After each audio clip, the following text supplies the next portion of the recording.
Hello everyone, this is Nicole with OAUG and I'd like to welcome you to today's webinar session.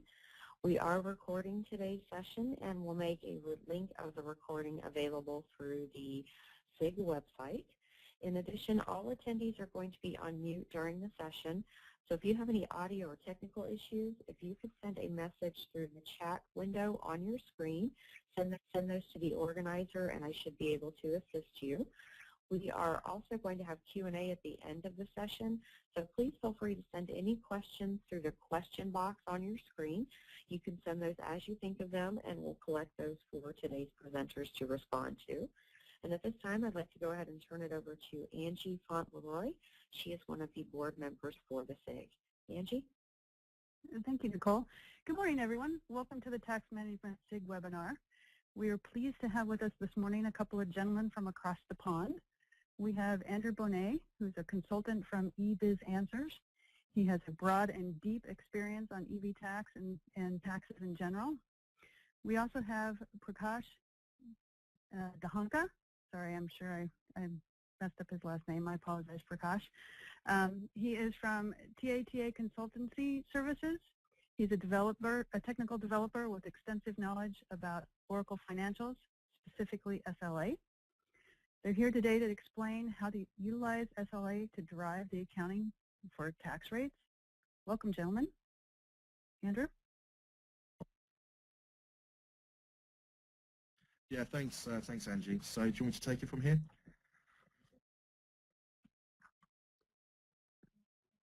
Did you hear, sorry, Angie, did you hear me? Is it okay to continue? Yes, we hear you. Fantastic. Sorry, guys. So, yeah, thanks, everyone, for joining. As part of the Tax Management SIG, we're trying to increase the number of presentations and webinars that we do around eTax, just to try and get the knowledge out there, the uses of the tax engine, how we can push the boundaries, etc. And today we put together a small little presentation about using SLA with eTax. So I'm just going to go through the quick or the initial start of the presentation, get all the introductions out of the way, and then I'll go through the issue that we had with one of our clients. So my name's Andrew Bonet. I'm the director of eBiz Answers Limited. As Angie mentioned, we specialize in Oracle e-business tax, both on R12 and Fusion. And Prakash is from TCS, which is Tata Consulting Services. We're in partnership with them at the moment on a very large project in the UK, and we were able to work to get the SLA to do what we wanted it to do with regards to tax. One thing I always say when you're setting up a tax solution is the fact that, you know, it's one thing to be able to set up a tax rate and a rule. It's something completely different to be able to set up a tax solution. And I often find when I'm working on projects, you know, how sometimes how poorly a tax solution has been designed, because it's been approached from a very basic level rather than from a total level, as in the total solution. I've got 15 years doing Oracle. I've been doing R12 for about 8 years, primarily global projects. I now just focus on e-business tax, doing system audits, configuration, focusing on clients to eliminate non-compliance and fully automating tax solutions, primarily in Europe, but also specialize in US as well as Asian, South American solutions as well. And we've also developed an eBiz tax rapid install product that will allow you to roll out, in effect, 30 countries in about 4 hours. So if you're doing an upgrade from 11 to 12, it's a fantastic tool. Unfortunately, I've got too much of a bio here from Prakash. I'm going to let him quickly introduce himself. Good morning, everyone. Thanks, Andrew. And myself, I'm Prakash Dhanuka. I'm the Oracle functional consultant working with TCS for the last 10 years now. And I'm having a financial background of almost 9 years equal into finance domain. I am a qualified chartered accountant, company secretary, and a cost management accountant. So that is my brief background about myself. And yeah. Yeah, and he's a great guy too, very easy to work with, so I'm pleased to be doing this presentation with him. Okay, so the problem at hand is when setting up any Oracle solution, we have the option of creating either a one-to-one relationship between a legal entity and an operating unit, or in many cases companies will take the option of having multiple legal entities with just one operating unit. There's quite a few problems that brings, especially if you have countries with localizations, splitting security, and of course tax. Taxes always gives us a problem. So here you can see the setup that you may be familiar with the ledger setup, and then this shows the screen where you've got multiple legal entities assigned to the ledger and to the one operating unit, and each one of those legal entities may have a separate balancing segment. So when you're actually entering transactions, the GL code that you enter is going to obviously have a different balancing segment value. When setting up a tax rate, whether it's done for a recovery rate, the normal AR rate, or under a jurisdiction, which is normally the case in the US, the tax setup screen for the GL code is always the same, and you can see this one here. The problem we face is that you can only set up one GL code per ledger per operating unit. That's if you're using a global solution. So if you're in Europe, for example, and you have 15 legal entities, and they all have a different balancing segment, you do have the option of creating multiple taxes with the same name. But that just becomes crazy to maintain, and it's not sort of the optimal solution. So whenever we're setting up a solution, we always try and stick with the global approach, and in this case we're limited with having multiple legal entities based on the fact that we can only have one GL code, so one default code here, and you can see that we have the recovery code here is 10. So that just to highlight the problem there.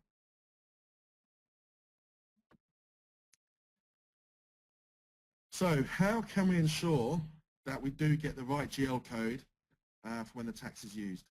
So this demonstration is more geared towards a non-US solution, because in many US solutions, particularly around AP, the tax isn't recovered. So the tax GL code is actually taken from the expense line. However, those that are looking at this from a US perspective, the concept is the same in terms of you want to change the account information, whilst the actual demonstration we're doing here isn't necessarily reflective to the US. The same logic will apply. So hopefully it will give you some ideas, and of course at the end feel free to ask any questions that you may have on your own solutions. So what are the options if we are creating multiple rates under creating a tax rate with multiple legal entities? So the first option, as I indicated, is create all the tax rates to the global solution. So in that situation you would have one rate. The second option is to set up party-specific solutions. So if you had 15 entities, you would probably want to repeat that same tax rate 15 times, so you can then assign the GL code to each of those rates specifically. Or we can use SLA. One of the other problems as well with setting up party-specific solutions is sometimes you have to have multiple rules to select the right code. And the initial solution here at my current client was that they had a global solution, but they had actually created the tax rate multiple times. So it got quite messy and quite difficult to maintain, and that's why we wanted to remove it and use SLA. So using the global configuration owner, we have the benefits that all the AR rates are can be driven from auto accounting to drive the GL anyway. But for AP, we do need to use a recovery rate primarily, and therefore we would have to repeat the we wouldn't be able to pull the GL code from the rate. We can only pull that one default value. There's also another problem that with offset taxes, so if you're in Europe and you have recovery rates, there are no rules linked to offset taxes. So if you want to drive a different recovery rate for an offset tax, for example, you would actually have to create the equivalent VAT rate, and therefore that increases the number. For party-specific operating units, the rates and rules would need to be repeated for every operating unit or legal entity, depending on which option you've gone for. Huge amount of setup and extremely difficult to maintain, or rather it's very time-consuming and there's a risk there. With SLA, we set one set of rates up and rules that can be used for everyone. In our case, we're using the entity segment from the item line to get the tax entity segment, and it's future-proof because it doesn't matter how many additional rates we add, how many different additional tax regimes or countries or legal entities we add. It's the SLA is going to do its job time and time again without need for change. So it's a good advantage. It's a case of once it's set up, you can forget about it. So sorry, this slide should have been removed. So this is an example of entering an AP invoice. And you can see here I've just got the lines entered. Taxes calculated as 200. This is actually based off a UK VAT rate. And then what we see here is the from the distributions, we can see that there are an account, as you can see here, which is 10056. Now this is the default segment value that was linked to the account of the tax. But as you can see from the item and the non-recoverable tax, which are both the same account, the correct segment for the entity is actually 10004. So the problem, if we were to send this directly to the GL, we'd actually have incorrect accounting. So what we want to be able to do is when we actually run the create accounting, we want the tax to be replaced. And you can see here that this is a recoverable tax on line 3, and it's correctly changed the entity segment. Ignore lines 4 and 5. This is actually to do with some intercompany balancing that we have set up. But the actual tax, to demonstrate the point, has, as you can see here, is 1007. I'm now going to pass you over to Prakash, who's going to continue and explain the logic behind the SLA. Thanks, Andrew. So basically, as we see, I'll just go back one step behind in the previous slide. So as we see over here, the default recoverable tax is getting charged to entity 10056 with the cost center as 17280. This was the rate that was defined in the tax setup, but the requirement was primarily we would like to have the entity and the corresponding cost center which is used on the distribution charge line. In our case, that is the item line number 1, where the entity is 10004 and the cost center is 1, all zeros with 7. So to achieve this, what we have done is we have created a custom area, that is the account derivation rule, which helps us to derive the entity and the org-unit from the corresponding item distribution line on the invoice.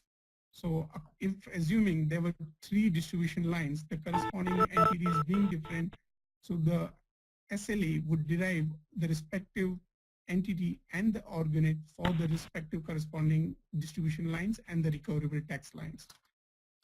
I just want to interject there. The reason why we've gone with the custom source is because Oracle changing the SLA to traditionally just take the value from the distribution line.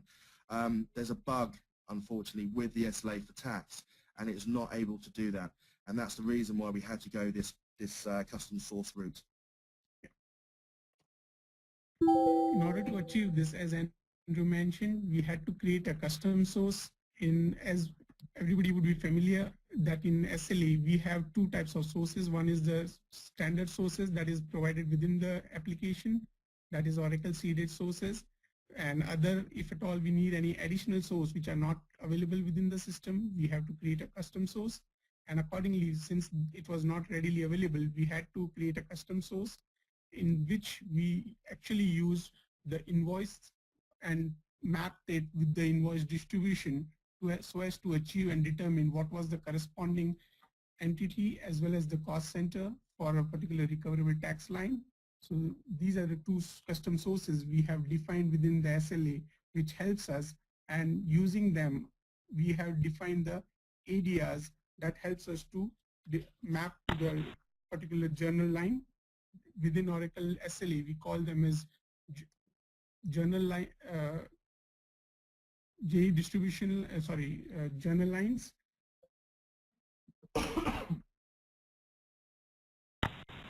Yeah, so over here we have the journal line definitions. If you see over here, we have tagged the ADRs, that is the account derivation rules, to derive the entity and the cost center where the journal line type is recoverable tax.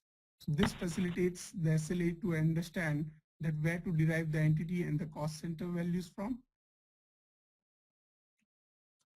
Yeah, that's. So, as you can see, we were able to take or fix our problem. So it allowed us to have multiple legal entities assigned to one operating unit. It allowed us to therefore have the correct tax code being generated, and it allowed us to have a future-proof system, which meant that, you know, having just gone live, the client doesn't need to worry about this anymore. There are other areas where the SLA can be used, as I'm sure you know. I'm just going to go through the system here. For example, I also work for a brokerage firm, and their requirement, or they had a tax solution set up where because of the way the brokers operated, they were all treated as separate cost centers. And as a result, whenever the tax or the VAT was calculated, they purposely recovered a much smaller amount, which they could then assign to the brokers, because they didn't want to recover, say, 50% to find out that they can only recover 40 and then try and get the money back from those brokers. So as a result, they had set their entire tax solution up, and this was actually through the 11i solution initially, but they had set their entire tax solution up based on the way that they wanted their accounting to be run for the internal purposes. This meant that any time they had a VAT audit, they had lots of problems. You know, people couldn't understand what they were doing, etc. So in this situation, we were able to produce an SLA solution where the system handled the tax the correct way, posting to the correct GL codes, etc. But we then used SLA to create the correct postings against those brokerage accounts. So they had the ability to then show to the VAT authorities a nice solution that had everything calculated and recovered correctly, but they were also able to, you know, from their management accounting point of view, they were able to identify exactly where the recovery should go to those individual cost centers, and were able to meet both their needs. So that is the end of the actual presentation. That's what we wanted to bring you today, quite short. Obviously, we didn't go through all the setups that you would find in SLA, that we would have been here for a couple of hours, but hopefully it's given you an idea of what's available, and also we look forward to receiving any questions you may have. So I'll hand it back over to you. Okay, Andrew, we do have a couple of questions that have come in. The first is, we are interested in driving accounting from registration_reason_code at tax_profile_level.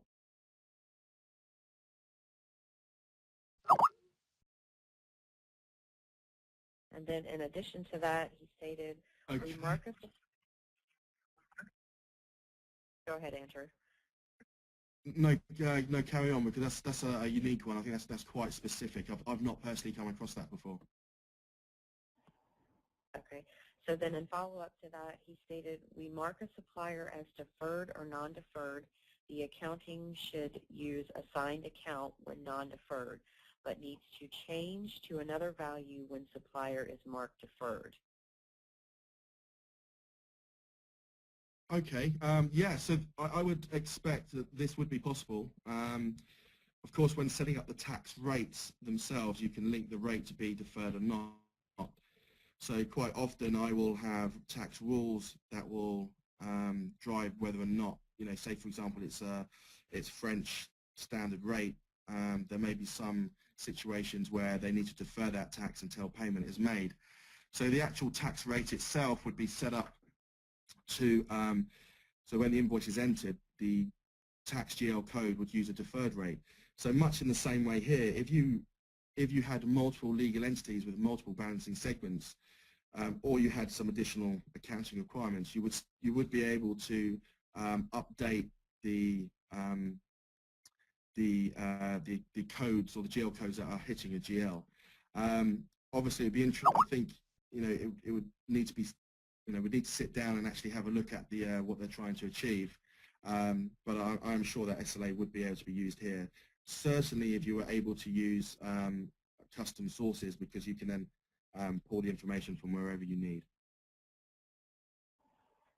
Okay, and then in follow-up to that, he said, we do not want different tax rate codes for each case. Our source systems are not aware of this info. Okay, I mean, one of the problems there is that you need to identify whether something's deferred or not. So if everything's deferred, that's fine. But if you have a situation where you have some deferred, some not, then you're going to need the rules to be able to split out, ideally, the tax, so that the system will generate that for you. If that is a situation where you really want to avoid and you really do just want to use the GL, then you still need, the SLA still needs something to trigger or to use to be able to trigger the fact that it needs to use the SLA. So if you're not using a rate to identify that this is deferred, then there must be something else, whether it's the supplier or customer in this case, or if everything's deferred, then I presume you would be able to use, well, if everything's deferred, you can just set the tax solution up to be deferred in the first place. I think with this one, it's quite an interesting topic. Is potentially if you send me an email directly, and we'll be able to review the case. It's quite difficult to give an answer when we don't know, all the facts, unfortunately. Okay, and Andrew, what I will do is I'll give you Mark's contact information so that the two of you can speak directly about his questions. Definitely. My email's on the page as well, so I think it's still being displayed, so they can take that. Okay, perfect. All right, the next question we have is, does the GL account on the AP invoice actually get changed for the user to see the new account number, or is this just part of create accounting and only the GL sees the new account number? Yeah, that's a very good question. Unfortunately, the user will actually see the defaulted GL code, and it's only when the subledger accounting is activated in effect, i.e. when you create the accounting, that the code is moved. So, I mean, that's one of the trade-offs, unfortunately. I mean, whenever I'm setting up a solution, I always try and push more for the split between operating units and have a one-to-one relationship, because I just find it a lot easier. You have more control.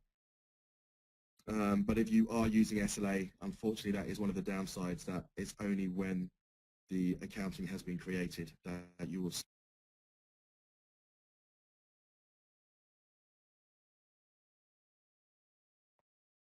Okay, we'll give it just a moment. I think that might have been the last question that we received, but we'll give it just a moment or two to see if any other ones come in.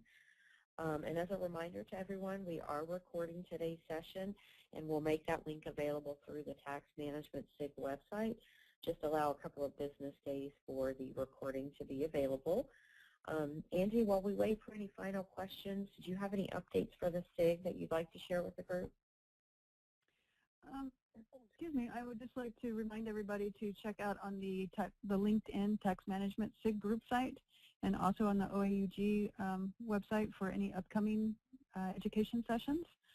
We do have one coming up February 24th. Harsh Tackle, who is the Senior Director with Oracle Fusion Financials Development, will present Oracle e-Business Tax diagnostic flows. So look for the invite for that to be out there. Also, if you have any webinar topics that you would like to see presented, or if you would like to present one, please feel free to contact me at angie.fauntleroy@thomsonreuters.com, or make a note out on the LinkedIn Tax Management SIG group site. Okay, well, it doesn't look like we've received any additional questions.